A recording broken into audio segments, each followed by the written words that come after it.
Thanks for staying with us here on TVC Breakfast. Now, the Minister of Information, Mohammed Idris, revealed that the federal government is on the verge of deploying officers of the National Orientation Agency across 774 local government areas nationwide.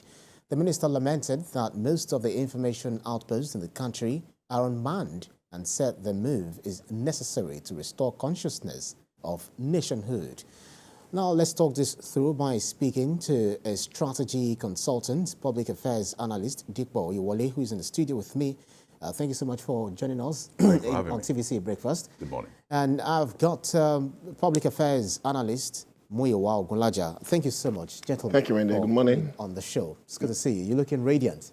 Thanks. And I'm sure that you're looking forward to, tearing this issue apart, because it's something that we've been really, looking forward to, having a better Nigeria, national identity. Yeah. But let me start with you. What do you make of, this new drive? Because before now, we've been saying that the younger generations are growing up and they're losing the core values of the essence of this nation. Where did we miss it?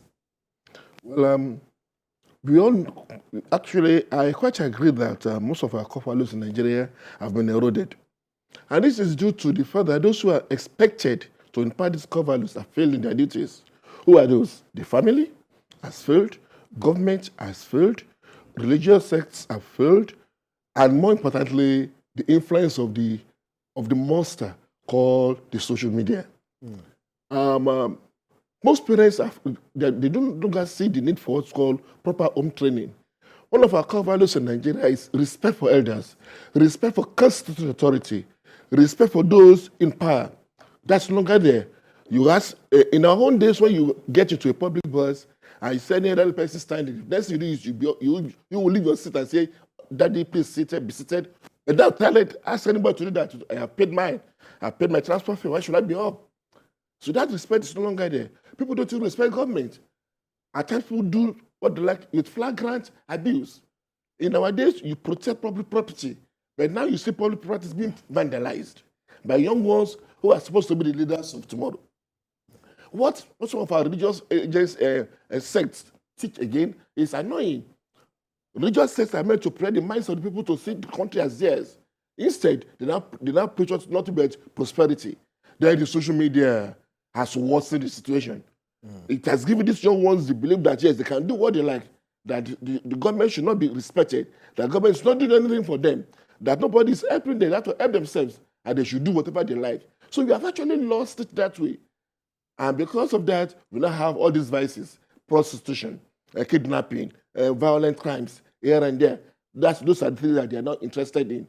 You don't see any young boy living. When I was to leave the university, when I was asked in my first car, I said I was struggling to get a Beetle, which was 1,100 naira then. But now I said, boy, your first car is a Bugatti, or this a Mercedes-Benz Jeep. Knowing full well how much you will earn in a year. So the point is that we have lost it, and I think it's a rejig. It's also an indictment of government. The NOA, now that we have a nation maybe to wake up from the slumber. When we were very young, not young, at the time when people were living in Nigeria, when they started the first Japa, NOA swung into action, and we got this clip.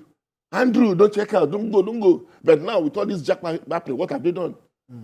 They just said. So I think it's at time this started this, and I think it's a great step in the right direction. Let me bring Dikbo in. Well, he talked about the social media worsening the case, but I'm thinking, is it about the social media or about the core values inherent in people in the first place? Because social media is just a platform, just a medium. If you look at the biblical days or the days as recorded in the Quran or the holy books, you'll see that we had people who committed atrocities who did not have core values. Is it something that is new to us or something that's been, right there and there from time immemorial? Okay, well, basically bad behavior is human nature as much as good behavior is. However, scale across generations is what we then have to talk about. But for me, having this particular conversation about reviving the orientation offices is something that really gladdens my heart, because I don't know if you remember, we were having conversations during the elections, and I kept asking on this platform and others, where is the NOA? Where is the NOA? We're having elections, we're not hearing anything from you. We've had different monumental issues happen in this country. We heard nothing from them. But now we're glad to see that they have a new DG and that the president is very deliberate about the perspective and the perception of the nation and how they can get it done. And I believe that if they're really serious about it, it will really be a walk in the park.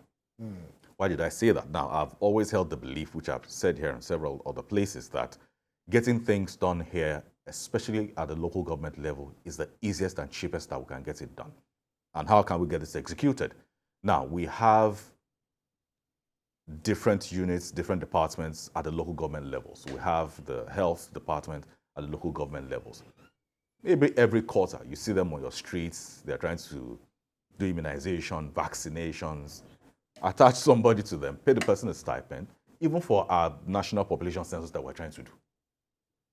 We have sure mechanisms in place to get these things done. We don't need to spend billions of naira. Attach one person to the health officers, get the numbers counted. We have our census. Get someone attached to them. This orientation that we're trying to talk about, get it done. So saying that we want to have things done and a lot of people are trying to see how they can compound it, it's really, really not how to get things going. But the fact that they want to get the offices revived across 774 local government areas in the country is something that I believe that they're very serious about, and we're hoping to see positive results in days to come. National values in a country where we have diverse population, we have people with different cultural backgrounds, different, dispositions, demography. If we say national values, we need to demystify that concept, because what we know in this part of the world, the southwestern part, we know what is the concept of omoluabi. I'm not sure whether it is exactly the same thing with people in different, so what is that national values? What is that, core values where we tend to act almost the same way to the people outside there who are not Nigerians? There are those inherent and sacrosanct features that Nigerians are noted for. The first one is patriotism. Nigerians are noted for being patriotic. They don't say anything good in another country apart from in Nigeria. Watch out anytime you have to go back with the green eagles or the what do you call them? I don't want to say, they don't call them green eagles, we don't call them derogatively, Papa Eagles. Well, all Nigerians are together. Whether you are Igbo, Hausa, everybody stand up together and chanting the same song together. And even they would read together, that's called patriotism. Look at the kind of love amongst Nigerians. When you see especially in any part of the country, if you see an Nigerian now in trouble, the next you see that people coming together, clustering around him to assist. That's your call. Look at the belief there in maintenance of public utilities. When you see in those good old days, if a gentleman takes a bottle of soft drink and drops it on the floor, the next person tells you, please go and pick it. At times, even the cars were arrested, so go back and pick. So we have had that sense of patriotism, of love, unity, diversity, of being a brother's keeper. That brotherhood nature of having said we are the same. But all of a sudden, we just lost it because we became too ethnocentric. We were so selfish. We wanted to only protect our own enclave to the extent that Adibo man will see himself as Adibo man, Yoruba man sees himself as Yoruba man, Hausa man sees himself as Hausa man. Whereas you have to see yourself as nothing but a Nigerian. So this coming on board, although it is wasteful, but it is good. It's the beginning. It's better than not doing anything at all. As my colleague had mentioned, you get it done through the grassroots, through the local government. It's just like driver's license, NIM, blah, blah, blah, blah, blah. You don't need all that. With only one, with only your card, with only your ATM card, you can get everything done. On the same card. Are you saying that NIN? No, yes, NIM, driver's license, all this can be on the same card. Okay, what you're saying that unification of data. Instead of employing so many, which is okay, Nigeria, government is the sole employer of labor. Now you are talking about government is the sole employer of labor. In one breath, you said it's too many, and again you said it's okay because of yes, because government is the sole employer of labor. Right. We are going to get there. By the time we don't need to duplicate efforts.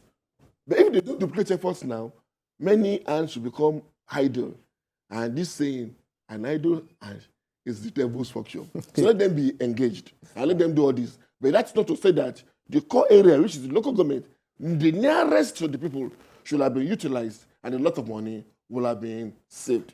Well, we over the years, especially in recent times, we've been talking about secessionists, the Biafra agitation, the Yoruba nation, some who came up, the Yoruba nation, et cetera, et cetera. People saying they want to go their way, saying that local government autonomy, and also saying regionalization, where we, left before we became a federation, unit. Do you feel that if we restore national values, we will be able to, come together and see the need to stay as one indivisible whole? Well, it is one place to start from, but talk is cheap, like people say. It's real life outcomes that keeps people together. It's real life outcomes that we base our life decisions on, not, for example, if you were the opposite gender, you were saying, I love you, I love you, I love you, and there is no action to back it up. How can you prove that you truly love me? So that's where the challenge is. We've had a lot of talk, and we've had too much of it, in fact. But I believe that at this particular juncture, where we need to talk about national values and orientation, it needs to be carefully crafted, and we need to be deliberate about it. And I believe that if we're being serious about it, the people at the helm of affairs of this particular agency, both at the agency level and the ministerial level, should really come together to see how they can pull the opinions and resources of people across the country. Because now they have a very unique opportunity. It's, for example, let's say that they have a blank slate now. They have a very unique opportunity to see how they can craft the image of this country, not just for Nigerians, but for the people outside Nigerians, how they perceive us. So we must see how we capture the hopes and dreams of every single Nigerian from the different parts of this country. Not just saying you must be from the major three ethnic groups. We have other groups as well. So everyone must be seen to be represented, or else this entire exercise is in futility. So they have a very unique opportunity right now to see how we can craft national values as well as a national identity. Once we're able to craft a national identity, then everybody knows that this is what we're working towards. At the same time, government policies and actions and outcomes must also match these particular things we're talking about, because we can't keep saying that we're moving in this direction and then what is going on with the economy and every other area that affects us in our everyday life is going the other direction. So we must see how everything is moving in the same direction. But they have a very unique opportunity to see how they can craft the national image, our national values, and see how we can craft a national identity. Because that's the only way we can see ourselves as one Nigeria, and not say that you're from a particular part of the country. And then these conversations around secessionism and every other form of divisive means or division will not be on the table. So we must have a national identity crafted for us. Well, I'll ask you both the same question, but I would like to start with you. If you look at Nigeria's motto, it says the national motto is unity and progress, unity and faith, peace and progress. What exactly unites us and what divides us? Our diversity and our being pure Nigerians actually unite us a lot. Our diversity in the sense that a Nigerian is a Nigerian no matter where you come from. And that is in us. The hospitality we give, the love we extend, the passion that we have for this country, they speak volumes. I want to tell you that, but for the fact that Nigerians so much love this country, and we put in a lot of hard work. We are not there, I agree, but the hard work we have put in is still sustaining this country. I wonder if another continent will have survived by now what Nigeria has gone, what Nigeria as a nation has gone through, and we are still together. So it shows that we are still committed. Some people are leaving the country, but the number is infinitesimal. It's not because of the noise. I don't think we have up to a tenth of our population leaving the country. No. So the point is that love is there. That I'm going to make it here. I have some younger friends who will tell me that Yeah, I'm not leaving. I want to make it here. And that dogged determination, that rugged life that I will be there, it speaks volume. I wonder how many of us believe that we will still be alive today because of the withdrawal of first subsidy. When for first withdrawal, people stayed at home. They were not taking their cars out. Go out now and see hold up here and there. So the point is that we are built strong. Nigerians are committed, and that commitment is sustaining us. That's number one. Number two is that government, anybody that will come to government in Nigeria, if it can utilize the loyalty of Nigerians, they have no problem. Nigerians are the least to government in terms of trouble. All they wanted from you just basic issues. Simply give them light, give us security, and let's have good rules. No Nigerian is asking for government to give him or her employment. No. If you have 24 hours light, people provide employment for themselves. Let there be security. They will work even during the night. Let there be good roads. They will transport the items from the village, from the hinterland to the city. So Nigerians are not asking for too much. And because of that, we are still together. I only hope that those in government will take advantage of this and cash in on the readiness of Nigerians to make this country greater. Well, so I'll still come with the same question, because if you look at our national anthem, we say the labor of our hero spouse shall never be in vain, to serve with heart and might, one nation bound in freedom, peace, and unity. So exactly what do you think, we are united upon? Is it something, of dignity? Is it something that is valuable for the nation? And at what points did we begin to go separate ways? Oh, well, the the divergent point is something that we would have to take a critical look at, because we can't say that it's happened in maybe 99 or 93 or 87, but I believe it was a gradual process. But talking about what unites us as a people, it is, well, I mean, part of the things he said, it is our sense of patriotism and a sense of love and unity.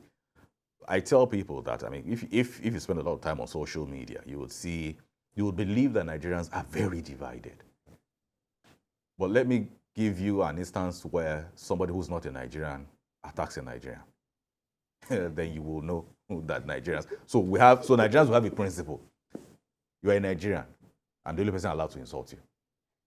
Somebody who's not a Nigerian does not have the right to insult you. I'll go for their heads. Within what we claim to divide us, it is the same thing that unites us, our love for one another. Either we like it or not, we have a very strong love for one another. If you want to know it as well, go and see how we treat ourselves outside the country. I mean, you go outside the country, either you're in Europe or America or in Australia, and you mistakenly look like somebody who's from Nigeria, or they look at your nose or your forehead, or maybe your accent, and then somebody says, are you Nigerian? I say, are you from here? And then the bond is struck immediately. We have an innate love for ourselves. But I believe that the frustrations that a lot of us feel right now with how things are with the economy and all is how a lot of people are misdirecting their frustration. A lot of people are getting to lash out a lot. I do not believe that Nigerians are as divided as a lot of people present it to be. I do not believe that we hate one another. We love one another. But unfortunately, when you have a lot of people who are frustrated, who are upset, who are angry, you lash out at the person closest to you, which is also another Nigerian. So I believe that once we're able to solve a myriad of our challenges, we will see this love truly expressed in ways that we've never seen it before. But we must see how we start from now to identify that we must come together as one people and stay together as one people, because either we like it or not, what we have that unites us is way more than the things that divide us. So we must live with that reality. For instance, I think I can actually make an allusion to things that happen on social media where Nigerians unite when it comes to saying that these artists belong to us. Yes. Right, and then our own is we own the jollof rice. Our jollof rice is the best. It's the best. Better than I mean, so it's the one from Ghana. Sorry, before I mean, it's really, really interesting, because the same thing I will yab you for on social media as a valid point. If somebody who's not a Nigerian says the same thing to you, I go for the person's head. Absolutely. And you're wondering, you're saying the same thing, but you're not allowed to do it. All right, interesting conversation. We'll pick it up from where we're leaving off now, because we need to go on a very quick break. Just stay with us here on TVC Breakfast, and we'll continue on what we're talking about Nigeria's national value. We'll be back. So I've been speaking with a strategy consultant, public affairs analyst Dipo Oyewole, as well as public affairs analyst Muyiwa Ogunlaja. We were talking about Nigeria's values, home and abroad, and how they've been brotherly, among themselves, and do not allow people from outside the country to bully them. But then national values are discipline. Discipline are taught right from primary schools. I remember back in the day in home economics, civic education, social studies, and all of that. But through primary schools, secondary school, and tertiary institutions, is this aspect of the curriculum still emphasized in schools? Well, I want to believe that you still have it, although at the time I learned that they attempted to erase the teaching of history. And if you don't know your history, you will not know your national values. They took it off at a point. At a point, I'm sure they have studied it now. Because a nation that does not know its history cannot have any future. Absolutely. That's just it. And that perhaps explains why we have all this rubbish now. Because if a Nigerian knows what you took Nnamdi Azikiwe, what you took Obafemi Awolowo, what you took Ahmadu Bello to fight and stand for our independence, what it cost the great Enaoro when he moved that motion for Nigerian self-independence, then they want to protect and say that if our leaders have actually had this kind of trauma, we must not allow our freedom to be eroded. But since they are no longer being taught, they will not know the importance of that. And that explains why we must actually go back to the grassroots and know our history. Our national values are not eroded. The idea is just that some of our younger ones now, they have this thinking that Nigeria is not a place it's not a country they should die for, in quotes, forgetting that east or west, home is the best. If you go out of this country, you will appreciate the fact that you're a Nigerian. There is kind of something in another country, in another area, maybe like in UK, go to a place like Canada, they want to step in there, and you have any problem, you will see someone who tell that, please telephone the president of Nigerian Students Association. And that president, someone that I happen to know, will always take you on 2 weeks, 3 weeks, and call assist you to settle. The same in America, some of these places in America, the same also in UK, but not as widely spread as you have it in USA or you have it in Canada. But that is understandable. UK economy is like Nigerian economy. It's actually we're better than the economy is better than theirs. It's just that our money that has actually nosedived. By the time the value of naira gets is properly addressed, you know that Nigerian naira has a lot of strength. So the point is that government must do everything possible to bring back this culture of patriotism. The younger ones must see government has been there for them. If government is not seen that way, it will not engender that interest. So let government be seen as being there. Let young ones know that it's the only country we have, and everything must be done to protect the image of the country. Therefore, punctuality, honesty, being hardworking, sense of time, diligence, and being frugal. Most of us are not frugal with utilities. The way we destroy public property, I can't imagine someone going to a public bus stop and defecating there. Knowing full well that's not a public toilet.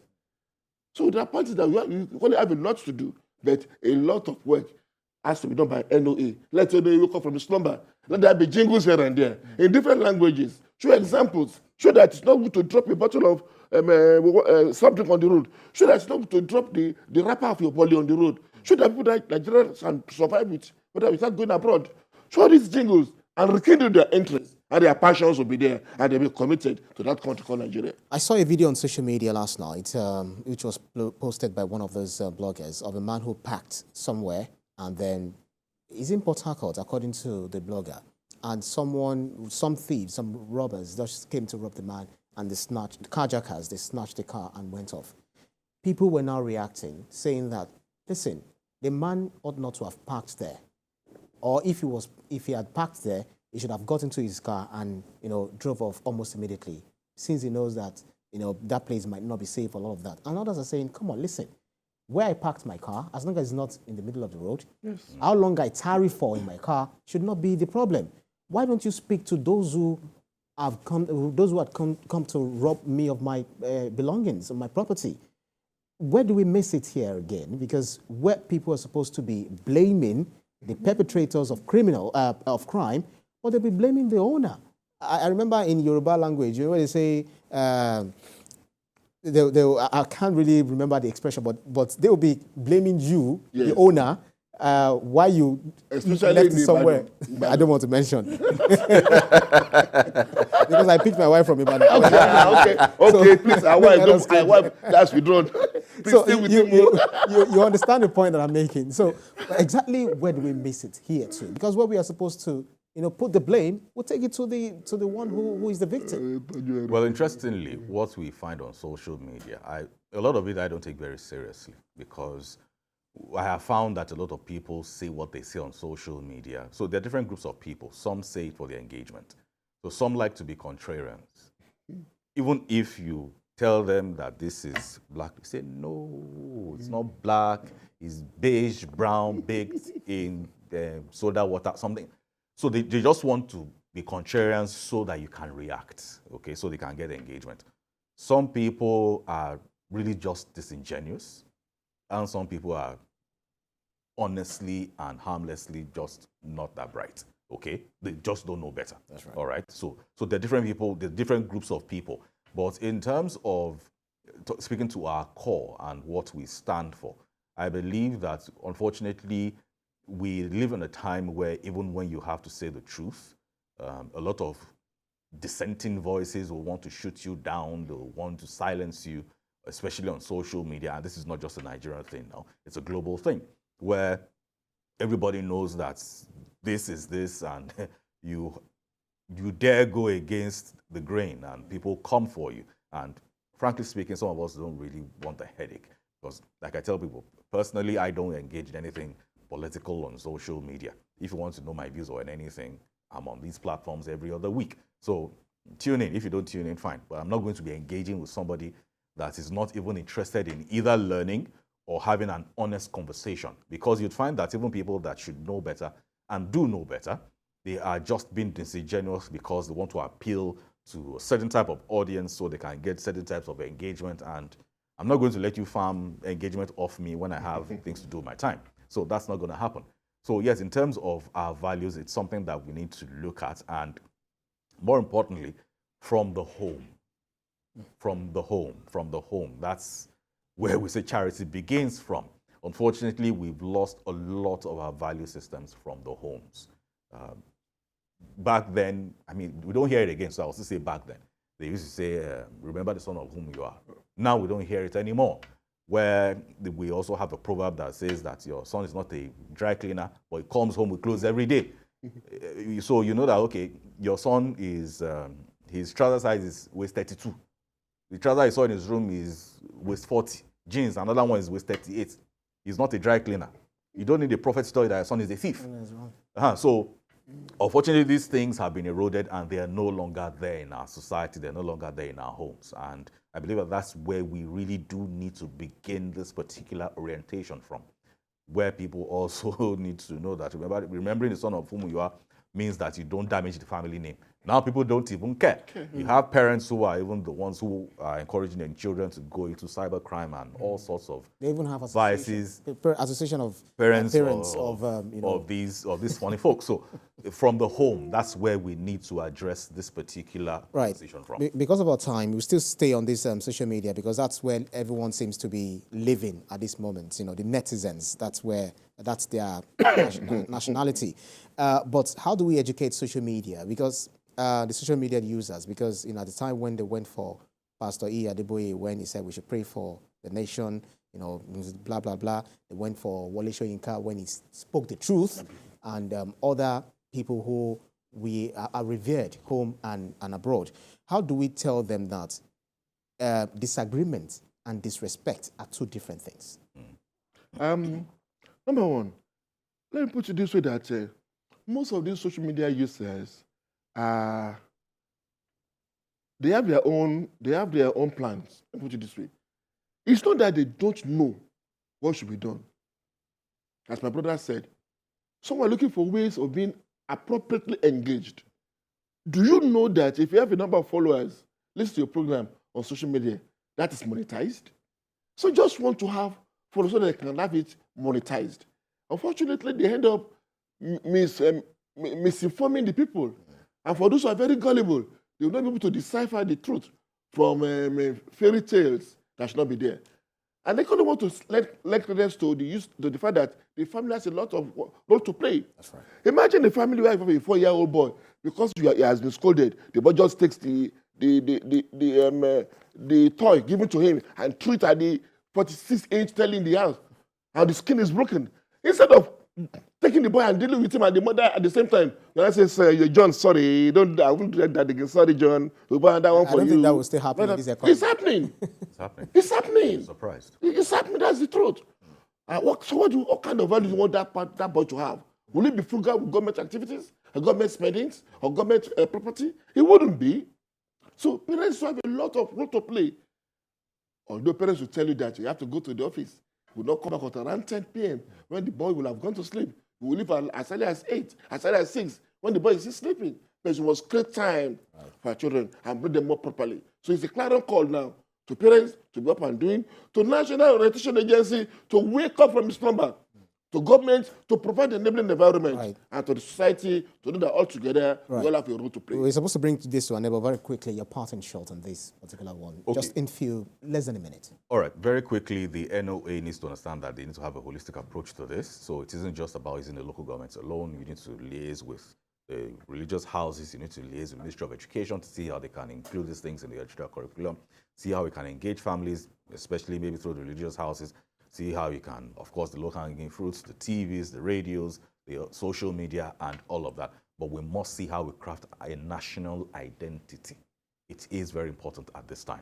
And it's our own responsibility to also ensure that all these, national values, identity, which we are doing, trying to, tell people and teach people. Yeah. Thank you very kindly. A strategy consultant, public affairs analyst, Tipo Iwole, as well as public affairs analyst, Muyiwa Ogunlaja. Thank you so much, gentlemen. Thank you for having me.